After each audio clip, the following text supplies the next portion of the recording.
10 কোটি টাকার মাল ছিল বেস্ট বাইতে। আর বিল্ডিং তো দেখতেই পারতেছেন, অর্ধেক তিনতলা করা। ফরিদপুরে একটি দোতলা ভবনের সামনের অংশ হঠাৎ ধসে পড়ে, এতে এলাকা জুড়ে সৃষ্টি হয় আতঙ্ক।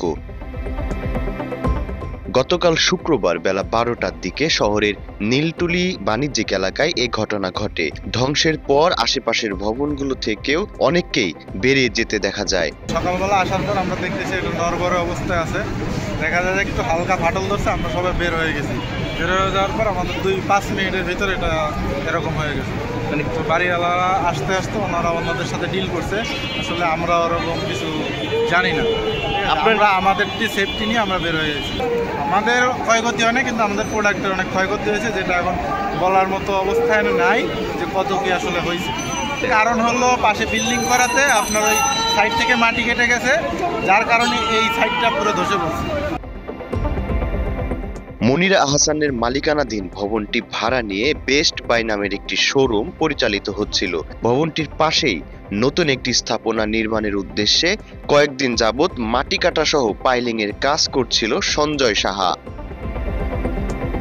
এদিন সকালে শোরুম কর্মীরা কাজ শুরু করার কিছুক্ষণ পর হঠাৎ ভবনের সামনের অংশে বড় ধরনের ফাটল দেখা যায়। কয়েক মিনিটের মধ্যেই বিকট শব্দে দোতলার সামনের অংশ ধসে পড়ে। তাৎক্ষণিকভাবে ভবনের ভিতরে থাকা সবাই বেরিয়ে আসায় হতাহতের কোনো তথ্য পাওয়া যায়নি। প্রায় আধা ঘন্টা পর ভবনটির পুরো সামনের অংশই ধসে পড়ে এবং বর্তমানে সম্পূর্ণ ভবনটি ঝুঁকিপূর্ণ অবস্থায় রয়েছে। পাশের নির্মাণ কাজের যথাযথ নিরাপত্তা ব্যবস্থা না নেওয়াতেই এই ধসের ঘটনা ঘটেছে বলে দাবি ভবন মালিকের। মাত্র 30% টাকায় জমির মালিক হয়ে নতুন বাংলাদেশের গড়ে তোলার স্বপ্ন দেখা বাংলা বসতি। আমাদের পাশে ওরা বিল্ডিং করতেছে, তো আমরা রাত 12টায় এসে বলে গেছিলাম যে আপনারা সাবধানে কাজ করেন, কিন্তু ওরা আমাদেরকে না জানায় রাতের অন্ধকারে বলছে কাজ পরে করবে। এইটা রাতের অন্ধকারে এই কাজটা করছে। ওর নাম সঞ্জয়, অজয় না, আর সেলিম। ওরা করছে কাজটা রাতের অন্ধকারে।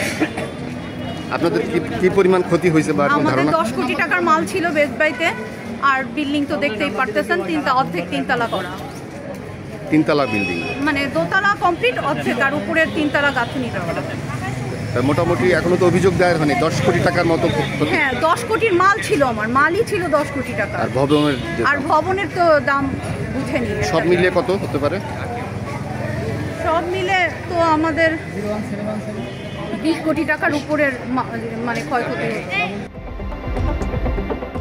ঘটনার পর পুলিশ সদস্যরা ভবনটি ঘিরে নিরাপত্তা ব্যবস্থা জোরদার করে এবং ভিতরে থাকা সবাইকে সরিয়ে দেয়।